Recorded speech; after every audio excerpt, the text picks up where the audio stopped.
Hej igen, og velkommen til en ny episode af På Sporet med Silke. Og som I nok ved, så har jeg den her miniserie, hvor hver episode, der tager jeg ligesom fat i et nyt naturfagligt emneområde. Ja.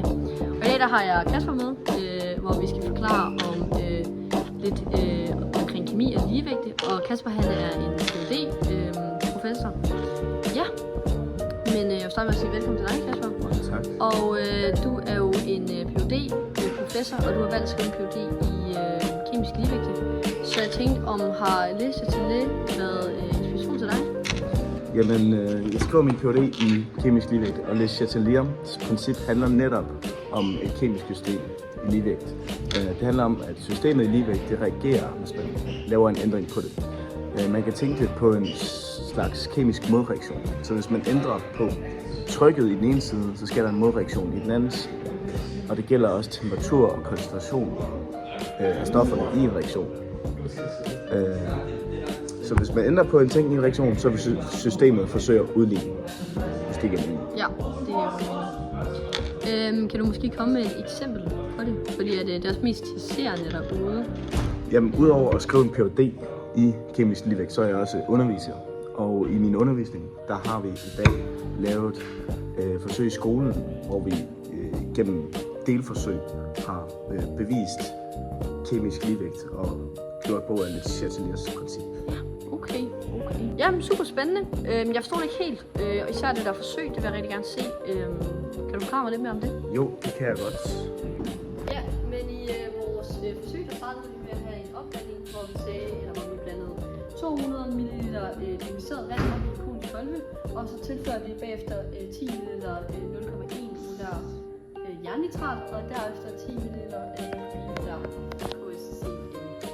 Ja, og så bagefter, så hvis vi lavede cirka 8 forsøg, så vi fordelte blandingen op lige i de her. Ja, så i det forsøg 1, der tilføjede vi noget mere jernnitrat, og det øgede så jernionerne i vores blanding, og det medførte så, at der skete en forskydning til højre, og udover det, så kunne vi iagttage, at farven på reagensglasset gik fra at være rødt til lidt stærkere rød, altså mere kraftigt. Jeg skal også lige sige, at alle blandingerne er røde. Ja, så laver vi et delforsøg 2, hvor vi i stedet for jern tilføjer ascorbinsyre. Og ascorbinsyre, det omdanner Fe3 plus til Fe2, så derfor så vil der være mindre reaktanter, og på grund af det så vil der også være en mindre rød farve. Og det er også det, vi ser i forsøget.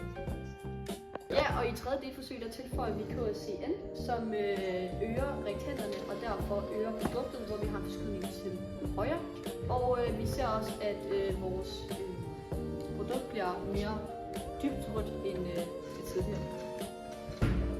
Delforsøg 4, der tilføjer vi sølvnitrat, og vi lavede først en lille testforsøg, hvor vi skulle se, hvordan sølvnitrat påvirkede en KSCN-opløsning. Og der lavede vi noget blodfald. Yes. Og så tilføjede vi så et par dråber af det til reaktionen, og det danner også blodfald. Og det bliver mere lys. I vores 5. og 6. delreaktion, der arbejder vi med temperatur. I den 5. der varmer vi vores reaktion op, og i den 6. der nedkøler vi. For lige at forstå det, så skal vi bruge begreberne eksoterm og endoterm. I din reaktion, der har du dine reaktanter og dit produkt. Og det der så sker, når du tilføjer varme, så hvis nu du tilføjer varme, og der kommer mere produkt, så er det fordi, at reaktionen den bruger varmen i reaktionen, og derfor er den endoterm højre. Og derfor vil den så være eksoterm mod venstre. Og i det her tilfælde, hvis vi varmer reaktionen, og lad os sige, at den var endoterm, så den vil optage energien mod højre, så vil farven på vores reagensglas blive mere rød. Det er teorien bag det. Den vi varmer op, vores delreaktion 5, det kan vi se, at den bliver lysere. Det bliver lysere farven, så der bliver mindre produkt af, at vi varmer den op. Derfor er den her reaktion eksoterm mod højre. Vi så nedkøler samme reaktion igen, og så bliver den så mørkere, fordi den er endoterm mod venstre og eksoterm mod højre. Hej Anna, jeg vil lige sige undskyld, fordi jeg har et lighedstegn i vores reaktion. Det er ikke et lighedstegn, det skal være det her pool, men jeg har ikke tid til at filme det om. Så jeg håber, at du kan se bort fra det her. Jeg har også prøvet at markere det lidt med grund.